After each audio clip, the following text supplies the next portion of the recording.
আপনাদের সবাইকে স্বাগত জানিয়ে শুরু করছি আপন ভূমির আজকের পর্ব। আমরা আজকে কথা বলবো ভূমি উন্নয়ন কর বা খাজনা নিয়ে। আজকে আমরা ছোট্ট ছোট্ট করে কিছু তথ্য জানার চেষ্টা করব। আসুন অনুষ্ঠানের দিকে এগিয়ে যাই। ভূমি হচ্ছে মৌলিক প্রাকৃতিক সম্পদ। উৎপাদনের উপাদানসমূহের মধ্যে বলা যায় সবচেয়ে আদি বা মূল উপাদান হলো ভূমি। ভূমিকে কেন্দ্র করে সকল অর্থনৈতিক কর্মকাণ্ড আবর্তিত হয়।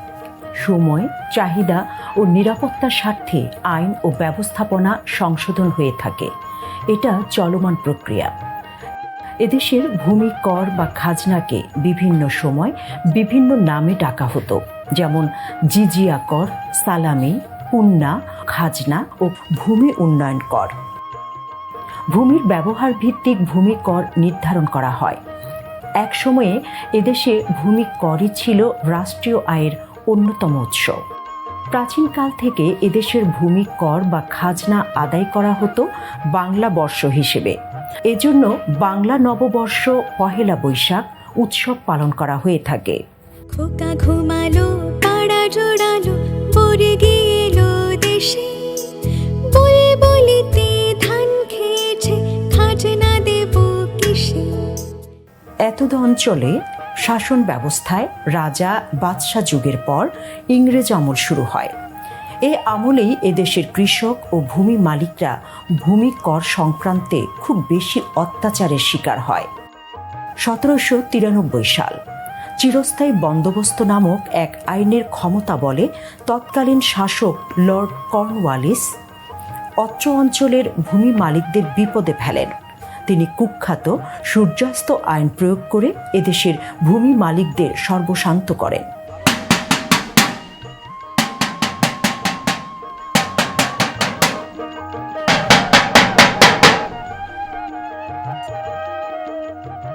একটি বিশেষ ঘোষণা, খাজনা দেওয়ার সময় হয়েছে, আপনারা তহসিল অফিসে আসিয়া খাজনা পরিশোধ করেন। ভূমি কর অনাদায়কারীদের দুঃখ কষ্টের সঙ্গে এক সময়ে নিজ জমি হারাতে হতো। জমি নিলামে অন্যত্র বিক্রি করে বিতাড়িত করা হতো প্রকৃত ভূমি মালিককে।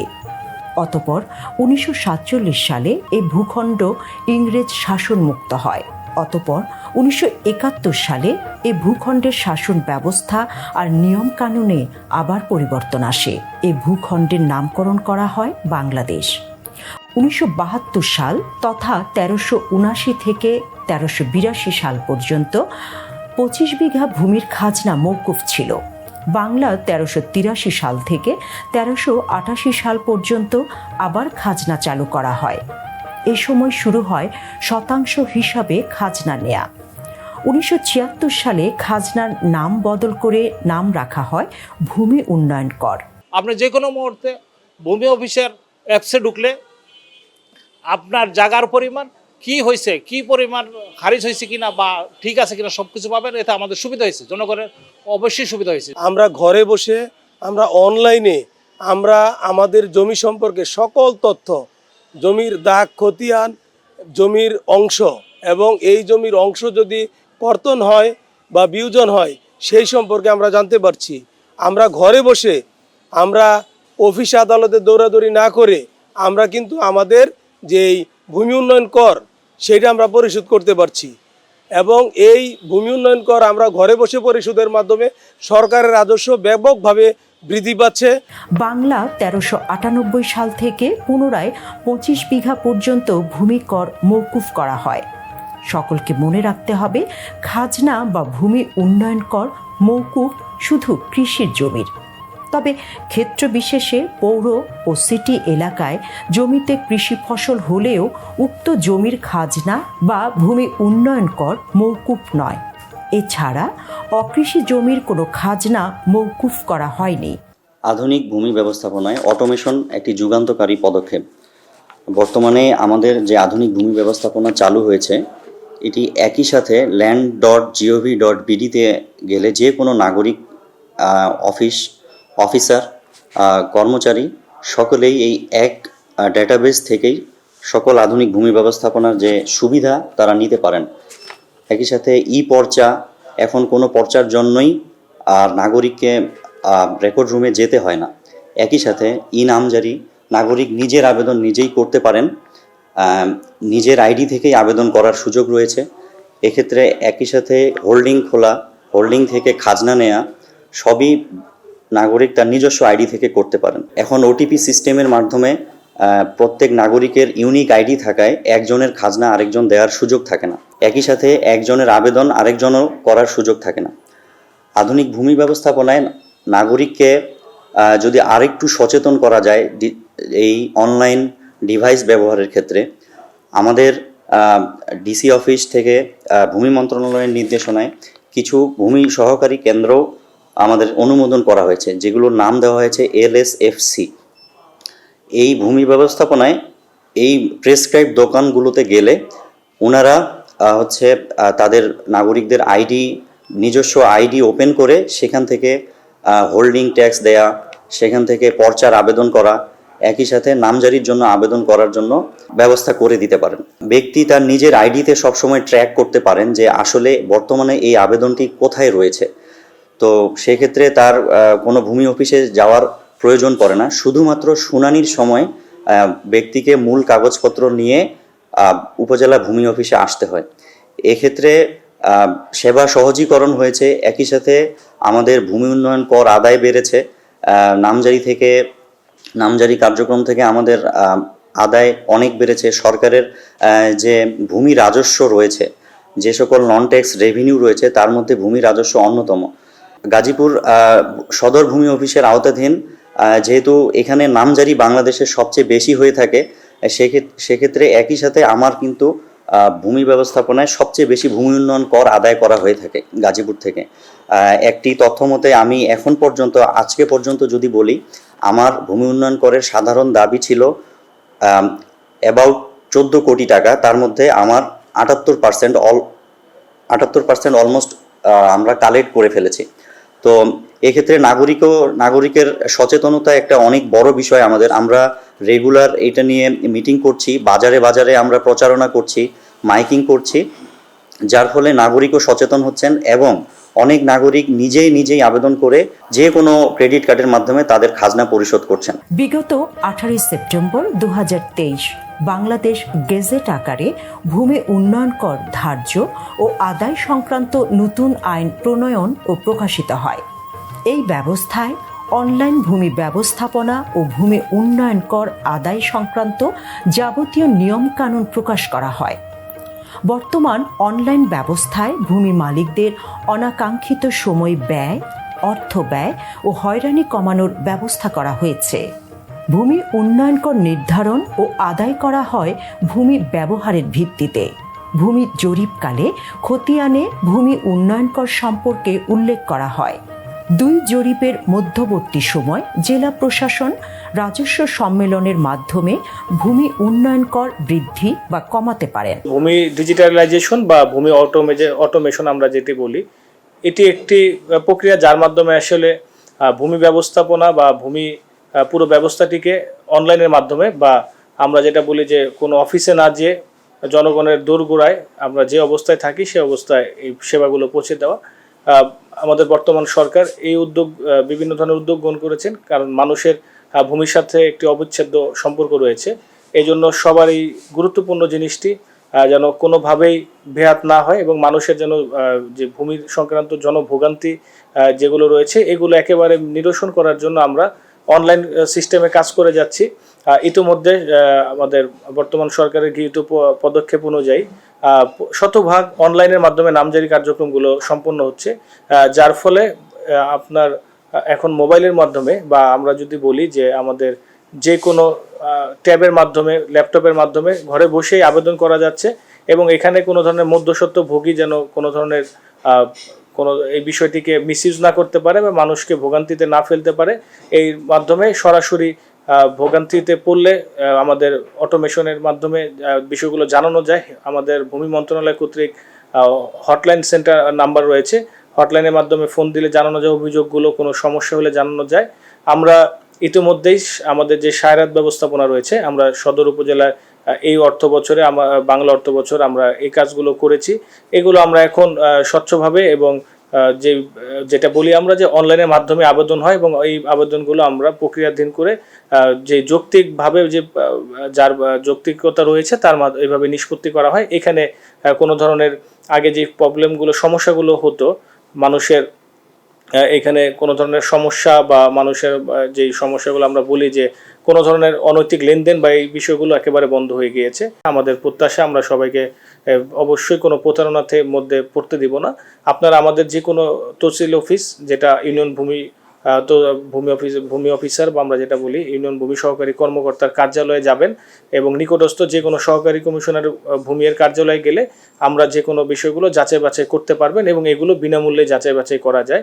এজন্য যদি কোনো ধরনের কেউ ভোগান্তির শিকার হন তাহলে আমাদেরকে জানাবেন বা আমরা উপজেলা নির্বাহী অফিসারকে জানানো যাবে, সেগুলো আমরা ব্যবস্থা নিব।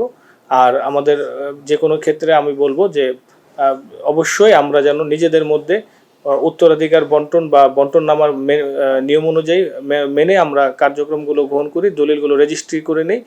তাতে ভবিষ্যতে যে আমরা বিভিন্ন ধরনের সমস্যাগুলো দেখছি, ওয়ারিশান সম্পত্তিগুলো যথাযথ বন্টননামা না থাকার ফলে এগুলো পরবর্তীতে যুগ যুগ ধরে বিভিন্ন ধরনের মামলা তৈরি হয় এবং আমরা দেখি যে আমাদের বিজ্ঞ দেওয়ানি আদালতে যে মামলাগুলো পরিচালিত হয় এগুলোর অনেকগুলো কারণেই আমরা দেখি এগুলোর ফলে পরবর্তীতে বিভিন্ন ধরনের ক্রিমিনাল অফেন্সও সংঘটিত হয়। তাই আমি বলবো যে জমি ক্রয় বিক্রয়ের ক্ষেত্রে অবশ্যই যথাযথ কাগজপত্র এবং দলিল যাচাইয়ের জন্য সংশ্লিষ্ট সাব রেজিস্ট্রার অফিস বা জেলা রেজিস্ট্রার অফিসে যোগাযোগ করবেন।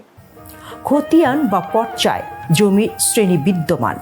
CS ও RS খতিয়ানে হাজার রকমের জমির শ্রেণী বিদ্যমান ছিল। বর্তমানে ভূমি ব্যবহার ভিত্তিক 16 রকমের শ্রেণীতে রূপান্তর করা হয়েছে। যে কোনো সময়ে জমি ব্যবহারের ভিত্তিতে শ্রেণী বদল হতে পারে এবং ভূমি কর কম বেশিও হতে পারে। জরিপ খতিয়ান হালকরণের মাধ্যমে ভূমি কর আদায় নিশ্চিত করা হয়।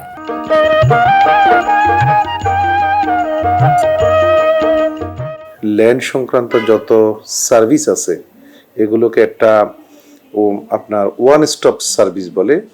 এক জায়গায় গেলে আপনি সকল সেবা পাবেন, এরকম একটা বিষয়কে সামনে রেখেই ভূমি ডিজিটালাইজেশনের কাজ হচ্ছে। আপনার রেকর্ড লাগবে, সেটার জন্য আপনি ভূমি অফিসে দৌড়ানোর দরকার হবে না। আপনি ঘরে বসে আপনার ল্যাপটপ, আপনার মোবাইল, আপনার অন্যান্য ইলেকট্রনিক ডিভাইস থেকে আপনি যাতে মুহূর্তের মধ্যেই আপনার ইয়েটা পেয়ে যান, রেকর্ডটা পেয়ে যান। আপনি মিউটেশন করবেন, যেটাকে আমরা বাংলায় নামজারি বলি, জমাবাগ বলি এবং জমা একত্রীকরণ কথা বলি। এটার ইংরেজি নাম হচ্ছে মিউটেশন। এই মিউটেশনটা আমরা যখন করতে যাই, এখন ম্যানুয়ালি আবেদন করতে হয় বা করার আগে করা লাগতো, এখন অনলাইনে আবেদন করা যায় এবং অনলাইন এটাকে আরো একটু সহজ করে দিয়েছে। আপনি ভূমি অফিসে যাওয়া লাগবে না, অ্যাসিলেন্টের কাছে যাবার প্রয়োজন হবে না, তহসিলদারের কাছে যাবার প্রয়োজন হবে না। পৃথিবীতে একটা কনসেপ্ট চালু আছে, কমিউনিকেশন উইদাউট কোঅপারেশন। মানে আপনার কাজ হয়ে যাবে, আপনার যাবার দরকার হবে না। হ্যাঁ, আপনি ঘরে বসে মিটিং করবেন, আপনি ঘরে বসে সার্ভিস পাবেন এবং ঘরে না শুধু, আপনি যেখানে থাকবেন, আপনি ট্রেনে আছেন, বাসে আছেন, লঞ্চে আছেন, হ্যাঁ, আপনি প্লেনে আছেন, আপনার মনে হলো যে না আপনার ভূমির খাজনাটা দেওয়া দরকার, আপনি যাতে যেখানে খুশি ওখান থেকে বসিয়ে দিতে পারেন। আপনার একটা জমি আপনি কিনবেন, সেটার ইতিহাস জানা দরকার, ইতিবৃত্ত জানা দরকার। কিভাবে জানবেন? আপনি আগে জানা রয়েছিল, আপনি তহসিল অফিসে যাবেন, আপনি সাব রেজিস্ট্রি অফিসে যাবেন, আপনি অ্যাসিলেন্ট অফিসে যাবেন, রেকর্ড দেখবেন, পুরনো রেকর্ডগুলো দেখবেন, হ্যাঁ, ROR-গুলো দেখবেন। এখন বলছে যে না, আপনার কোথাও যেতে হবে না, আপনি যেখানে আছেন ওখান থেকেই দেখবেন। আমরা ভূমি মালিকদেরকে বারবার একই কথা বলবো, সেটা হচ্ছে কোনো দালাল, কোনো ফরিয়া, কোনো ধরনের তৃতীয় পক্ষের কাছে যাতে তার কাজটা না দেয়। উনি যদি না বুঝেন, কোনো সমস্যা নেই, তিনি আমাদের কাছে আসেন, উনি যদি বুঝেন নিজে কাজটা করতে পারবেন। আর এগুলো সবই সেলফ এক্সপ্লানেটরি। এই প্রোগ্রামগুলো এতই সোজা যে এতই সহজ সরল যে কেউ যে বাংলা জানে মোটামুটি লিখতে পড়তে পারে তার জন্য এটা ব্যবহার করা সহজ। সেই জন্য আমাদের অনুরোধ থাকবে এই অ্যাপসগুলো ব্যবহার করুন এবং সরকারকে সহায়তা করুন, নির্দিষ্ট সময়ে খাজনা দিন, নিজের মালিকানা অক্ষুণ্ণ রাখুন এবং কোথাও সমস্যা ফেস করলে সেটার সাথে সাথে যথাযথ কর্তৃপক্ষকে অবহিত করুন। এটি আমাদের নিবেদন থাকলো। একসময় ভূমি কর না দিতে পারলে জমি নিলামে উঠত। বর্তমানে সার্টিফিকেট মামলা করে বকেয়া কর আদায়ের ব্যবস্থা আছে। দেশ দ্রুত নগরায়নের ফলে বড় বড় শহরের পার্শ্ববর্তী অঞ্চলের পতিত জমি, জলাভূমি ও ফসলি জমি ভরাট করে অপরিকল্পিতভাবে বেসরকারি আবাসন প্রকল্প গড়ে উঠছে। এই প্রকল্প এলাকার খতিয়ানে জমির শ্রেণী, নাল, পতিত বা জলাশয় প্রভৃতি বিদ্যমান থাকায় উক্ত প্রকল্পের ফ্ল্যাট বিক্রি বা দলিল রেজিস্ট্রির সময় ব্যবহার ভিত্তিক ভূমি কর অর্জন সম্ভব হয় না। মানুষ বাঁচে আশায়, দেশ বাঁচে ভালোবাসায়। আসুন দেশ ভালোবাসি, নিয়মিত কর প্রদান করি। এতক্ষণ আপন ভূমি অনুষ্ঠানের আজকের পর্ব দেখলেন। আমরা আশা করব এই ভূমি সংশ্লিষ্ট বিভাগে যারা যে দায়িত্বে আছেন প্রত্যেকের দায়িত্বে যদি যথাযথভাবে পালন করেন, ভূমি মালিকরা যারা ভূমি ব্যবহার করছেন তারাও যদি সততার সাথে যার যার অবস্থান থেকে দায় দায়িত্ব পালন করেন এবং ভূমিকর যথাসময়ে দিয়ে ভূমি বিভাগকে সহযোগিতা করেন, তাহলে দেশ এগিয়ে যাবে এবং আমাদের মানুষের জীবন সুন্দর হয়ে গড়ে উঠবে। আসুন এই প্রত্যাশা নিয়ে আমরা আজকের অনুষ্ঠান শেষ করি এবং আগামী পর্ব দেখার জন্য সবাইকে আগাম আমন্ত্রণ জানিয়ে শেষ করছি আজকের পর্ব।